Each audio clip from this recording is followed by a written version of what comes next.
श्रीलंका ने दूसरे T20 में भारत को 16 रनों से हरा दिया है। इसी के साथ सीरीज 1-1 से बराबर हो गई है।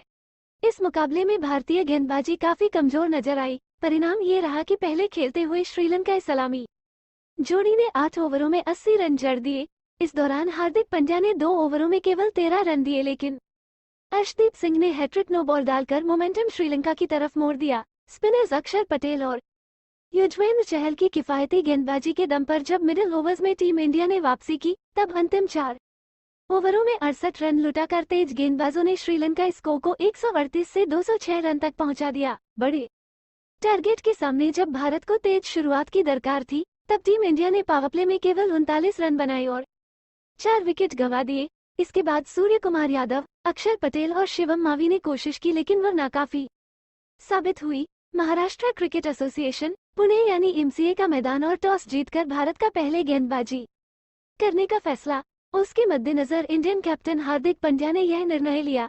संजू सैमसन चोट के कारण बाहर हो चुके थे और ऐसे में लोकल बॉय राहुल त्रिपाठी को T20 इंटरनेशनल डेब्यू करने का मौका मिल गया। इसके साथ ही भारत ने पहले T20 के 19वें ओवर में 16 रन खर्च करने वाले हर्ष पटेल को बाहर कर अर्शदीप सिंह को खेलने का अवसर दिया।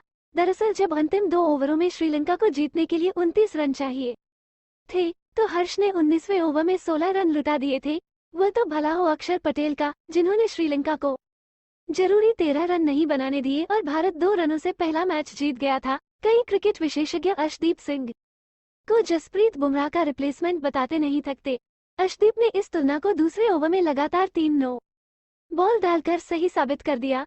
दरअसल बुमराह ने भी अक्सर ऐन मौकों पर नो बॉल पर विकेट चटकाते हुए भारतीय उम्मीदों को चकनाचूर किया है। लचर गेंदबाजी का नतीजा रहा कि बतौर सलामी बल्लेबाज कुशल मेंडिस और पाथुम निशंका ने पहले विकेट से लिए 8 ओवरों में 80 रन जोड़ दिए। चलिए शुरू से शुरू करते हैं। पहले T20 की तरह दूसरे T20 में भी कप्तान हार्दिक पांड्या ने गेंदबाजी की शुरुआत की। मुकाबले की पहली गेंद पिच्ड अप आउटसाइड ऑफ, हल्का सा आउट स्विंग। ओवर में एक सिंगल और एक वाइड, कुल मिलाकर केवल 2 रन। दूसरे ओवर में गेंदबाजी करने अर्शदीप आए और लंकाई बल्लेबाजों के लिए रनों का तोहफा लाए।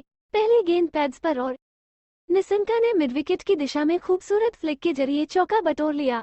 ओवर ठीक ठाक था, लेकिन अंतिम गेंद मैदानी अंपायर ने लेग स्टंप के बाहर होने के कारण वाइड करार दी। तभी थर्ड अंपायर की तरफ से संदेश आ गया कि अर्शदीप ने ओवरस्टेप किया है।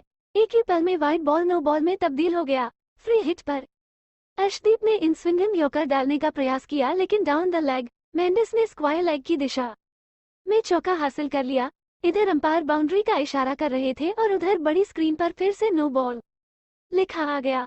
अब की बार फुल लेंथ की delivery swinging down the leg, fine leg के ऊपर से गगनचुंबी छक्का। बेचारे अंपायर 6 की खातिर दोनों हाथों को ऊपर उठाते। इससे पहले ही बड़ी स्क्रीन पर फिर एक बार नो बॉल का इशारा आ गया। इंटरनेशनल T20 क्रिकेट में ऐसा पहली दफा हुआ जब किसी गेंदबाज ने लगातार 3 नो बॉल डाले। हैट्रिक नो बॉल डालने के बाद अर्शदीप ने राउंड द विकेट बॉलिंग करने का फैसला किया और आखिरकार ओवर समाप्त किया। उनके ओवर से 19 रन आए। T20 इंटरनेशनल क्रिकेट के इतिहास में भारत की तरफ से अर्शदीप ने सबसे ज्यादा 12 नो बॉल किए हैं। उनके सिवा किसी भी इंडियन बॉलर ने आज तक T20 क्रिकेट में 6 से अधिक नो बॉल नहीं डाले। तीसरे ओवर में फिर एक दफा हार्दिक पांड्या आए। कुशल मेंडिस के बल्ले का मोटा किनारा लेकर गेंद एक दफा थर्डमैन बाउंड्री के ऊपर से छक्के के लिए चली गई। इसके अलावा उन्होंने ओवर से केवल 5 रन दिए, यानी अपने कोटे के 2 ओवरों में हार्दिक ने 13 रन दिए। इसके बाद हार्दिक पांड्या ने पूरे मुकाबले में गेंदबाजी नहीं की। शायद उन्हें कमर में कुछ खिंचाव महसूस हुआ और उनके बॉलिंग न करने का परिणाम रहा कि श्रीलंका ने भारत के सामने 207 रनों का टारगेट रख दिया। अर्शदीप सिंह ने 2 ओवरों में 18.5 की इकोनॉमी से 37 रन लुटाए। शिवम मावी ने 4 ओवरों में 13.2 की इकोनॉमी से 53 रन न्यौछावर कर दिए। भारतीय गेंदबाजी का भविष्य कहे जा रहे इन 2 युवा गेंदबाजों के हाथ एक भी सफलता नहीं लगी। उमरान मलिक ने जरूर 3 सफलता हासिल की, लेकिन उन्होंने भी 4 ओवरों में 12 की इकोनॉमी से 48 रन दिए। उमरान की गति बहुत ज्यादा है और दूसरे T20 में भी उन्होंने 147 किलोमीटर प्रति घंटे की रफ्तार से 90 ओवर की दूसरी गेंद एंगल के साथ लेंथ बॉल डालकर भानुका राजपक्षे को बल्ले का इनसाइड एज लेते हुए बोल्ड कर दिया। पर इसके ठीक बाद उनकी 148.3 किलोमीटर प्रति घंटा की अराउंड ऑफ लेंथ बॉल पर निशंका ने मिड ऑफ की दिशा में सीधे बल्ले से चौका भी जड़ा।